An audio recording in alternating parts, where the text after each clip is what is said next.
Hello friends, good morning. എല്ലാവർക്കും അർച്ചന ചേച്ചി LLB സീരിയലിന്റെ ലേറ്റസ്റ്റ് എപ്പിസോഡ് റിവ്യൂയിലേക്ക് സ്വാഗതം. അങ്ങനെ ചിന്നു വന്ന് എല്ലാവരോടുമായി പറയുന്നുണ്ട്, കുഞ്ഞമ്മാവനെ കാണാൻ പോവാമെന്ന് നമ്മൾ തീരുമാനിച്ചതല്ലേ, ഇപ്പം അമ്മ പോവാൻ പറ്റില്ലെന്ന് പറയുന്നു, എന്താണ് കാര്യമെന്ന് അറിയില്ല എന്നങ്ങനെ പറയാണ്. ഇത് കേട്ട് എല്ലാവരും തന്നെ പരസ്പരം ചോദിക്കുന്നുണ്ട്, എന്തുകൊണ്ടായിരിക്കും ചേച്ചി പോകുന്നില്ലെന്ന് പറഞ്ഞതെന്ന്. അങ്ങനെ അവർ സംസാരിച്ചുകൊണ്ടിരിക്കുമ്പോഴാണ് മഞ്ജു പറയുന്നത്, അച്ചു പോകുന്ന ദിവസം ഇവിടെ വന്ന് യാത്ര ചോദിക്കാതല്ലേ പോയത്, അതിന്റെ പിണക്കമായിരിക്കും ചേച്ചി അത് പിന്നീടായിരിക്കും ആലോചിച്ചതെന്ന് മഞ്ജു അങ്ങനെ പറയുമ്പോൾ ചിന്നു പറയുന്നുണ്ട്, അമ്മയ്ക്ക് അങ്ങനെ പിണക്കങ്ങളൊന്നുമില്ല എന്ന് ചിന്നു പറയുമ്പോൾ മുകുന്ദൻ പറയുന്നുണ്ട്, മോള് വിഷമിക്കാതെ കുഞ്ഞമ്മാവനെ കാണാൻ പോവാൻ നമുക്ക് വേറെ എന്തെങ്കിലും വഴി കണ്ടെത്താമെന്ന് പറയാണ്. അപ്പോഴേക്കും അങ്ങോട്ടേക്ക് അർച്ചന വരുന്നുണ്ട്.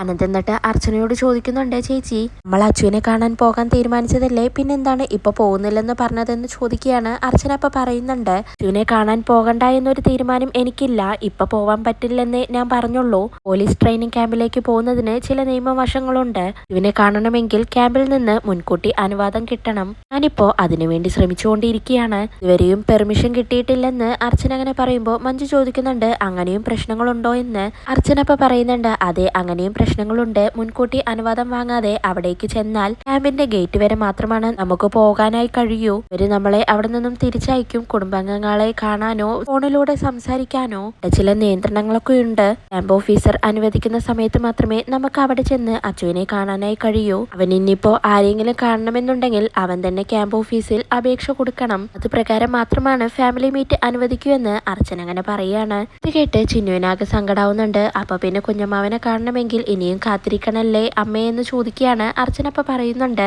മോള് വിഷമിക്കണ്ട, അവനെ കാണാൻ അധികം കാത്തിരിക്കേണ്ടി വരില്ല, നമുക്ക് കാണാമെന്ന് അർച്ചന അങ്ങനെ ചിന്നുവിനെ ആശ്വസിപ്പിക്കുകയാണ്. എന്നാൽ ചിന്നു ആണെങ്കിൽ സങ്കടപ്പെട്ടുകൊണ്ട് റൂമിലേക്ക് പോവുകയാണ്. കൂടെ തന്നെ മഞ്ജുവും രമ്യയും കൂടി ചിന്നുവിന്റെ കൂടെ പോകുന്നുണ്ട്. പിന്നീട് അനന്തനാണെങ്കിൽ അർച്ചനയോട് ചോദിക്കുന്നുണ്ട്, അപ്പൊ പിന്നെ അവനെ ഉടനെയൊന്നും ചേച്ചി നമുക്ക് കാണാൻ പറ്റില്ലേ എന്ന് ചോദിക്കുകയാണ്. മുകുന്ദനപ്പ പറയുന്നുണ്ട്, അവൻ നമ്മുടെ പേരൊക്കെ അപേക്ഷയിൽ കൊടുക്കുവോ, നിങ്ങളുടെ പേര് കൊടുത്താലും എന്റെ പേരിൽ അതിലുണ്ടാവില്ലെന്ന് എനിക്ക് ഉറപ്പാണെന്ന് മുകുന്ദൻ അങ്ങനെ പറയുമ്പോൾ അർച്ചനയ്ക്ക് സങ്കടാവുന്നുണ്ട്. അനന്തനപ്പ വീണ്ടും പറയുന്നുണ്ട്, അവനെ കണ്ടിട്ട് എത്ര ദിവസമായി, അവന്റെ ഒരു തമാശ പോലും കേട്ട് ചിരിച്ചിട്ട് കുറെ കാലമായെന്ന് അനന്തൻ അങ്ങനെ പറയാണ്. മുകുന്ദനപ്പ പറയുന്നുണ്ട്, അവനൊക്കെ നമ്മളിപ്പോ ഓർക്കുന്നുണ്ടാവോ എന്തോ, ചേച്ചിക്ക് നമ്മുടെ അച്ചുവിനെ കാണാൻ തോന്നുന്നില്ലേ എന്ന് ചോദിക്കുമ്പോൾ അർച്ചന കരഞ്ഞുകൊണ്ട് പറയുന്നുണ്ട്, എന്റെ അച്ചുവിനെ ഞാൻ തേടാതിരിക്കുവോടാ, അവനെ മാത്രമല്ല നിങ്ങളെ രണ്ടുപേരും ഇനി എങ്ങോട്ട് പോയിട്ടുണ്ടെങ്കിലും എന്റെ മനസ്സ് തേടിക്കൊണ്ടേയിരിക്കും. നിങ്ങൾക്കാർക്കും എന്നെ ഓർക്കാൻ സമയം കിട്ടിയില്ലെങ്കിലും നിങ്ങളെ എല്ലാവരെയും ഞാൻ എപ്പോഴും ഓർത്തോണ്ടിരിക്കും എന്നും പറഞ്ഞുകൊണ്ട് വിഷമിച്ച് അർച്ചന അനന്തന്റെയും മുകുന്ദന്റെയും കൈകൾ ചേർത്ത് പിടിച്ചുകൊണ്ട് പറയുന്നുണ്ട്, അമ്മയെ മക്കൾ മറന്നാലും മക്കളെ അമ്മയ്ക്ക് മറക്കാനായി കഴിയില്ലല്ലോ. അമ്മയുടെ കാര്യങ്ങൾ എന്തായെന്ന് ഓർക്കാൻ പോലും ചിലപ്പോൾ മക്കൾക്ക് സമയമുണ്ടാവില്ല.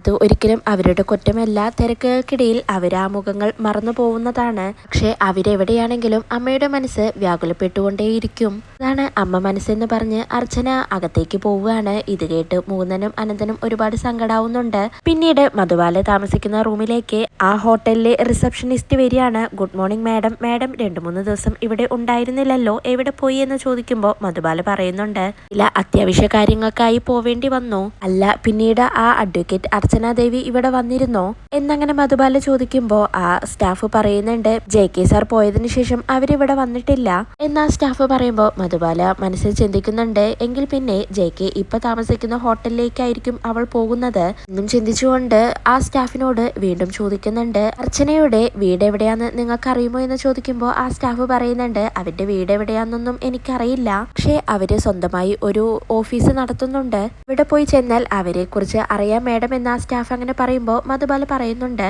JKയെ കുറിച്ച് അറിയാൻ മാത്രമാണോ അർച്ചന ദേവി ഇവിടെ വന്നിരിക്കുന്നത് എന്ന് മധുബാല ചോദിക്കുമ്പോൾ ആ സ്റ്റാഫ് പറയുന്നുണ്ട്, അവരുടെ ക്ലയൻസിന് വേണ്ടി ഇവിടെ റൂം എടുത്തു കൊടുക്കാറുണ്ട്, അതിനുവേണ്ടി അവരിവിടെ വരാറുണ്ട്, ചിലപ്പോ അങ്ങനെ JK സാറിന് വേണ്ടിയും അവരായിരിക്കും ഇവിടെ റൂം ഏർപ്പാടാക്കി കൊടുത്തത്. എന്തായാലും അവര് തമ്മിൽ നല്ല പരിചയമാണ്, ആ പരിചയത്തിന്റെ കാരണം എന്താണെന്ന് എനിക്കറിയില്ല, എങ്കിൽ ഞാൻ പോട്ടെ മാഡം എന്ന് പറഞ്ഞ് ആ സ്റ്റാഫ് പോവാനായി നിൽക്കുമ്പോൾ മധുബാല നിൽക്കെന്ന് പറഞ്ഞ് വീണ്ടും ആ സ്റ്റാഫിനോട് ചോദിക്കുന്നുണ്ട്, അർച്ചന ദേവിയുടെ കൂടെയുള്ള ആ പെൺകുട്ടിയെ JK ഇവിടെ കൊണ്ടുവന്നിരുന്നെന്ന് നിങ്ങൾ പറഞ്ഞില്ലേ, ഇത് ശരിക്കും JKയുടെ മകൾ തന്നെയാണെന്നാണോ അന്ന് പറഞ്ഞത്, നിങ്ങൾക്ക് കുഞ്ഞ് മിസ്റ്റേക്ക് പറ്റിയതാണോ എന്ന് ചോദിക്കുമ്പോൾ ആ സ്റ്റാഫ് പറയുന്നുണ്ട്, അല്ല മേഡം, അങ്ങനെ തന്നെയാണ് അന്ന് ഇവിടെ നിന്നും പറഞ്ഞത്, അങ്ങനെ തന്നെയാണ് ആ പെൺകുട്ടിയെ പരിചയപ്പെടുത്തിയതും, വേറെ ഒന്നും എനിക്കറിയില്ലെന്ന് പറഞ്ഞ് ആ സ്റ്റാഫ് അവിടെ നിന്നും പോവുകയാണ്. പിറ്റേ ദിവസം രാവിലെ തന്നെ ദീപ്തി അർച്ചനയോട് വിളിച്ച് അമ്പലത്തിലേക്ക് വരാനായി പറയുന്നുണ്ട്. ദീപ്തിയാണെങ്കിൽ അമ്പലത്തിൽ നേരത്തെ വന്ന് അർച്ചനെ വെയിറ്റ് ചെയ്തുകൊണ്ടിരിക്കുകയാണ്. അർച്ചനെ എന്താണ് ഇനിയും കാണാത്തത് എന്ന് ചിന്തിച്ചുകൊണ്ട് വേഗം ഫോൺ എടുത്ത് ദീപ്തി അർച്ചനയെ വിളിക്കാൻ നിൽക്കുന്നതും അർച്ചന അങ്ങോട്ടേക്ക് വരികയാണ്. നീ എന്താണ് ഇത്ര ലേറ്റ് ആയതെന്ന് ചോദിക്കുമ്പോൾ അർച്ചന പറയുന്നുണ്ട്, ഒന്നുമില്ല, കുറച്ച് താമസിച്ചു പോയി എന്ന് പറയാണ്. ദീപ്തി അപ്പൊ ചോദിക്കുന്നുണ്ട്, ചിന്നു കോളേജിലേക്ക് പോയോ എന്ന് ചോദിക്കുമ്പോൾ അർച്ചന പറയുന്നുണ്ടോ, ഇല്ല, അവൾക്കിന്ന് ക്ലാസ് ഇല്ല, വിദ്യാഭ്യാസ ബന്ധല്ലേ എന്ന് പറയാണ്. ഒക്കെ പോട്ടെ, നീ എന്താണ് ഇന്ന് അമ്പലത്തിലേക്ക് നിർബന്ധമായും വരണമെന്ന് പറഞ്ഞത്, നീ എന്തെങ്കിലും പൂജ നേർന്നിട്ടുണ്ടോ എന്ന് അർച്ചന ചോദിക്കുമ്പോൾ ദീപ്തി ഇന്നത്തെ ദിവസത്തിന്റെ പ്രത്യേകത നീ മറന്നുപോയോ എന്ന് ചോദിക്കുകയാണ്. അർച്ചന അപ്പൊ പറയുന്നുണ്ട്, അതൊന്നും ഞാൻ മറന്നിട്ടില്ല, മലക്കുടിയിലെ പ്രതിയുടെ ജാമ്യാപേക്ഷ കോടതി ഇന്നലെ പരിഗണിക്കുന്നത് എനിക്കറിയാമെന്ന് പറയുമ്പോൾ ദീപ്തി പറയുന്നുണ്ട്, അതുകൊണ്ടാണ് ഞാൻ നിന്നോട് ഇങ്ങോട്ടേക്ക് വരാൻ പറഞ്ഞത്. ശരിയുമായി ഗണപതി ഭഗവാന് ഒരു തേങ്ങ ഉടച്ചിട്ട് നമുക്ക് കോടതിയിലേക്ക് പോവാം, കോടതിയിൽ നിന്ന് കേസെടുക്കുമ്പോൾ വിഘ്നങ്ങളൊന്നും ഉണ്ടാവാൻ പാടില്ലല്ലോ എന്ന് ദീപ്തി പറയുമ്പോൾ അർച്ചന പറയുന്നുണ്ട്, നിനക്കിതിലൊന്നും വിശ്വാസമില്ലല്ലോ, പിന്നെ എന്തു പറ്റിയെന്ന് ചോദിക്കുമ്പോൾ ദീപ്തി പറയുന്നുണ്ട്, നമ്മളെ തകർക്കാനായി വിജയ് ശങ്കറും കൂട്ടരും കൂടി ചേർന്ന് പല വഴികളും നോക്കുന്നുണ്ടല്ലോ, പ്രതിക്ക് കോടതി ജാമ്യം കൊടുത്തിട്ടുണ്ടെങ്കിൽ നമ്മളെ അവര് നാണം കെടുത്തും, താൻ പാതി ദൈവം പാതി എന്നാണല്ലോ, കോടതി എന്തായാലും ജാമ്യം നിഷേധിക്കുകയാണെങ്കിൽ നമ്മുടെ വിജയത്തിന്റെ പേരിൽ നീ വിജയ് ശങ്കറിന്റെ മുഖത്ത് കൊടുക്കുന്ന ആദ്യത്തെ അടിയായിരിക്കും അർച്ചന, അത് ആ നിമിഷത്തിന് വേണ്ടിയാണ് ഞാൻ കാത്തിരിക്കുന്നതെന്ന് ദീപ്തി അങ്ങനെ പറയാണ്. അർച്ചന അപ്പൊ പറയുന്നുണ്ട്, നമ്മൾ ചെയ്യാനുള്ളതെല്ലാം കോടതിയിൽ ചെയ്തു വെച്ചിട്ടുണ്ടല്ലോ, ഇനിയെല്ലാം ദൈവത്തിന്റെ കയ്യിലാണ്, ദൈവം എന്തായാലും വേട്ടക്കാരന്റെ കൂടെ സഞ്ചരിക്കില്ല എന്നും പറഞ്ഞുകൊണ്ട് അവരങ്ങനെ ഗണപതി ഭഗവാനെ തൊഴാനായി പോവുകയാണ്. തൊഴുതു കഴിഞ്ഞ് അവര് നേരെ നാളികേരം ഉടയ്ക്കാനായി പോകുന്നുണ്ട്. നല്ലോണം പ്രാർത്ഥിച്ച് അർച്ചനെ നീ തന്നെ ഈ നാളികേരം ഉടയ്ക്കെന്ന് ദീപ്തി അങ്ങനെ പറയാണ്. അങ്ങനെ ദൈവങ്ങളെയെല്ലാം പ്രാർത്ഥിച്ചുകൊണ്ട് അർച്ചന തേങ്ങ ഉടയ്ക്കാനായി പോകുന്നതും മറ്റൊരാൾ വന്ന് അവിടെ തേങ്ങ ഉടയ്ക്കുകയാണ്. അർച്ചന ധാരാണെന്ന് നോക്കുന്നതും ജെക്കെയാണ് ആ നാളികേരം ഉടയ്ക്കുന്നത്. പിന്നീട് ദൈവങ്ങളെല്ലാം വിളിച്ചുകൊണ്ട് ജെക്കെ അങ്ങനെ പ്രാർത്ഥിച്ചുകൊണ്ട് നിൽക്കുകയാണ്, എന്റെ എല്ലാ തടസ്സങ്ങളും മാറ്റി തരണേ, എല്ലാ വിഘ്നങ്ങളും ഒഴിഞ്ഞു പോവണേ എന്ന് പറഞ്ഞുകൊണ്ട് ജെക്കെ അങ്ങനെ പ്രാർത്ഥിക്കുകയാണ്. അർച്ചനയും ദീപ്തിയുമാണെങ്കിൽ ആ ജെക്കെ നോക്കിക്കൊണ്ട് അങ്ങനെ നിൽക്കുകയാണ്. ജെക്കെ പ്രാർത്ഥിച്ചു കഴിഞ്ഞ് പോവാനായി നിൽക്കുമ്പോഴാണ് അർച്ചനയെ കാണുന്നത്. ഓ, നിങ്ങളോ തേങ്ങ ഉടയ്ക്കാൻ വന്നതാണെങ്കിൽ ഉടച്ചോളൂ, ഞാൻ തേങ്ങ ഉടയ്ക്കാൻ വന്നപ്പോൾ നിങ്ങൾ ഇവിടെ ഉണ്ടായിരുന്നോ, ഞാൻ ശ്രദ്ധിച്ചില്ലല്ലോ, ഞാൻ തേങ്ങ ഉടച്ചപ്പോ നിങ്ങൾക്ക് ഡിസ്റ്റർബൻസ് ആയോ എന്ന് ജെക്കെ അങ്ങനെ ചോദിക്കുമ്പോൾ അർച്ചന തിരിച്ചു ചോദിക്കുകയാണ്, നിങ്ങൾ ക്ഷേത്രത്തിലൊക്കെ വരാറുണ്ടോ എന്നങ്ങനെ ചോദിക്കുമ്പോൾ ജെക്കെ പറയുന്നുണ്ട്, എപ്പോഴൊന്നും വരാറില്ല, അങ്ങനെ എപ്പോഴും വന്നാൽ ദൈവത്തിന് തന്നെ നമ്മളൊരു ശല്യമായി തീരും, ചില പ്രത്യേക ദിവസങ്ങളിൽ മാത്രമാണ് ഞാൻ ദൈവത്തിനെ ശല്യപ്പെടുത്താനായി വരാറുള്ളൂ, എല്ലാ ദിവസവും വന്നിട്ടുണ്ടെങ്കിൽ ദൈവത്തിന് എന്നോട് ദേഷ്യം തോന്നില്ലേ, നിങ്ങൾ തേങ്ങ ഒടിച്ച് പ്രാർത്ഥിച്ചോളൂ, ഉദ്ദേശിച്ച കാര്യമെല്ലാം നടക്കും, ഞാനും അങ്ങനെ ഒരു കാര്യത്തിന് വേണ്ടി വന്നതാണെന്ന് പറയുമ്പോൾ ദീപ്തി അർച്ചനയോട് പറയുന്നുണ്ട്, ആ മേനോൻ സാറിന്റെ വീട് കിട്ടാൻ വേണ്ടിയിട്ടായിരിക്കുമെന്ന് പറയുമ്പോൾ അർച്ചന ജെക്കെയോട് പറയാണ്, വീടിന്റെ കാര്യത്തിന് വേണ്ടിയാണ് നിങ്ങൾ നാളികേരം ഉടച്ചതെങ്കിൽ അത് വെറുതെയാണ്, ഭഗവാനെ എന്റെ മനസ്സറിയാമെന്ന് പറയുമ്പോൾ ജെക്കെ ആണെങ്കിൽ ചിരിച്ചുകൊണ്ട് പറയുന്നുണ്ട്, ആ വീട് എനിക്ക് കിട്ടില്ലെന്ന് എനിക്കും അറിയാം, ഭവതിക്കും അറിയാം, കാര്യത്തിൽ ഒരു പ്രതീക്ഷയും എനിക്കില്ല, എന്നെ കണ്ടതുകൊണ്ട് നാളികേരം ഉടയ്ക്കാൻ വൈകണ്ട, അവധി നാളികേരം ഉടച്ചോളൂ എന്ന് പറഞ്ഞു ഒന്നുകൂടി പ്രാർത്ഥിച്ചുകൊണ്ട് ജെക്കെ അവിടെ നിന്നും പോവുകയാണ്. പിന്നീട് അർച്ചന ദീപ്തിയോട് ചോദിക്കുന്നുണ്ട്, അയാള് ദൈവഭക്തനാണോ എന്ന്. ദീപ്തി അപ്പൊ പറയുന്നുണ്ട്, ഭക്തി തലയ്ക്ക് പിടിച്ച ഏതൊരു സാധനമാണ്, നീ തേങ്ങ ഉടയ്ക്കേ എന്ന് ദീപ്തി പറയുമ്പോൾ അർച്ചന പ്രാർത്ഥിച്ചുകൊണ്ട് നാളികേരം ഉടയ്ക്കുകയാണ്. അതിനുശേഷം അർച്ചന ദീപ്തിയോട് പറയുന്നുണ്ട്, ഒന്ന് മനസമാധാനത്തോടെ തേങ്ങ ഉടയ്ക്കാനായി കഴിഞ്ഞില്ല, സമയത്ത് തന്നെ അയാളെ ഇടയ്ക്കേറി വന്നില്ലേ, ഇവിടെ നോക്കിയാലും അയാളുണ്ടല്ലോ, ഭഗവാന് തേങ്ങ ഉടയ്ക്കാൻ നേരം അയാളുടെ മുഖമാണ് മനസ്സിൽ വന്നത്, ഗണപതി കോപം ഉണ്ടാവോ എന്തോ എന്ന് അർച്ചന അങ്ങനെ പറയുമ്പോൾ ദീപ്തി പറയുന്നുണ്ട്, അയാളെ കൊണ്ട് വലിയ ശല്യമായിരിക്കുകയാണല്ലോ എന്നങ്ങനെ ദീപ്തി പറയുമ്പോഴാണ് അങ്ങോട്ടേക്ക് ജെക്കെ വരുന്നത്. അർച്ചന അപ്പൊ ദീപ്തിയോട് പറയുന്നുണ്ട്, ഇയാൾ ഇനിയും പോയില്ലേ എന്ന്. ജെക്കെ ആണെങ്കിൽ ഒരു വഴിപാടിന് കൊടുത്ത് ആ പ്രസാദം കിട്ടാനായി വെയിറ്റ് ചെയ്തുകൊണ്ട് നിൽക്കുകയാണ്. അപ്പോഴാണ് അങ്ങോട്ടേക്ക് ഒരു പൂജാരി വരുന്നത്. ഞാനൊരു വഴിപാടിന് കൊടുത്തിരുന്നു, അതിന്റെ പ്രസാദം ഇതുവരെ കിട്ടിയില്ലെന്ന് പറയുമ്പോൾ പൂജാരി പറയുന്നുണ്ട്,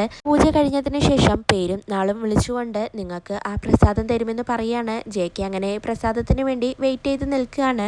ഇപ്പൊ അർച്ചനയോട് പറയുന്നുണ്ട്, അർച്ചനെ നമുക്കിപ്പോ പോവണ്ട, കുറച്ചു നേരം ഇവിടെ വെയിറ്റ് ചെയ്ത് നിൽക്കാം, അയാളുടെ പേരെന്താണെന്ന് നമുക്ക് അറിയാനായി കഴിയുമല്ലോ എന്ന് പറയുമ്പോൾ അർച്ചന പറയുന്നുണ്ട്, അതിന്റെ ഒന്നും ആവശ്യമില്ല, അയാളെ കുറിച്ച് അറിയാൻ എനിക്കൊരു താല്പര്യവുമില്ലെന്ന് അർച്ചന അങ്ങനെ പറയുമ്പോൾ ദീപ്തി പറയുന്നുണ്ട്, അങ്ങനെ പറഞ്ഞാൽ ശരിയാവില്ല, ഇതുവരെ അയാളുടെ പേരോ ഡീറ്റെയിൽസോ ഒന്നും നമുക്ക് കിട്ടിയിട്ടില്ലല്ലോ, ഇങ്ങനെയെങ്കിലും അയാളുടെ പേര് നമുക്ക് അറിയാൻ സാധിക്കുമല്ലോ എന്ന് ദീപ്തി അങ്ങനെ പറയുമ്പോൾ അർച്ചന പറയുന്നുണ്ട് കോടതിയിലേക്ക് പോവാനായി നമ്മൾ ലേറ്റ് ആവും, നമുക്ക് പോവാം ദീപ്തി എന്ന് പറയുമ്പോൾ ദീപ്തി പറയുന്നുണ്ട് അർച്ചന നീ കുറച്ച് സമയം വെയിറ്റ് ചെയ്യേ, കോടതിക്ക് പോവാനായി ലേറ്റ് ആവുമൊന്നുമില്ല, നമുക്ക് എന്തായാലും അയാളുടെ പേര് അറിഞ്ഞിട്ട് പോവാമെന്ന് പറഞ്ഞ് അവരങ്ങനെ അവിടെ വെയിറ്റ് ചെയ്തുകൊണ്ട് നിൽക്കുകയാണ്. അപ്പോഴാണ് പൂജാരി പ്രസാദവും കൊണ്ട് അങ്ങോട്ടേക്ക് വരുന്നത്. സുമിത്ര വിശാഖമെന്ന് വിളിക്കുന്നതും ജെ പോയി ആ പ്രസാദം വാങ്ങുകയാണ്. ആ പേര് കേട്ട് അവരങ്ങനെ ഷോക്കായി നിൽക്കുന്നുണ്ട്. ഇതേതോ സ്ത്രീയുടെ പേരാണല്ലോ എന്ന് അർച്ചന അങ്ങനെ പറയുമ്പോൾ ദീപ്തി പറയുന്നുണ്ട് അയാളുടെ ഭാര്യയുടെ പേരായിരിക്കും അതെന്ന്. പിന്നീട് ജെ പ്രസാദം വാങ്ങി ഒന്നുകൂടി പ്രാർത്ഥിച്ചുകൊണ്ട് പുറത്തേക്ക് പോകുന്ന സമയത്ത് അങ്ങോട്ടേക്ക് അർച്ചനയും ദീപ്തിയും വരികയാണ്.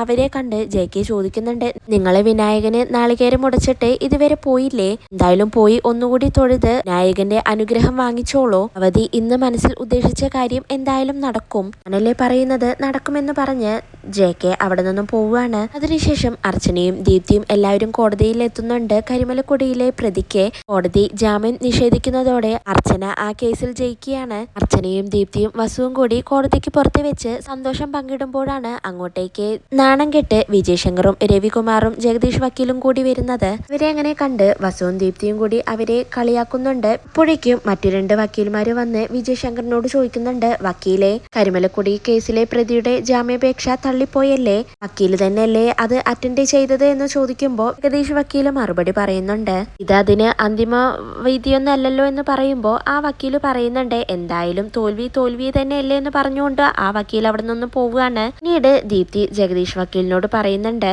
വക്കീലെ നിങ്ങളെ സ്ത്രീകളുടെ കൂട്ടായ്മയായ ഈ അർച്ചന അസോസിയേറ്റ്സിനെ കുറെ നാണം കെടുത്തി പരിഹസിച്ചിട്ടുണ്ടല്ലോ, ഞങ്ങളുടെ കൂട്ടായ്മ കൊണ്ട് ഒരു ചായക്കട നടത്തിയിട്ടുണ്ടെങ്കിൽ വിജയമുണ്ടാവുമെന്ന് നിങ്ങൾ പറഞ്ഞിട്ടില്ലേ എന്നൊക്കെ ദീപ്തിയും വസും അങ്ങനെ പറയുകയാണ്.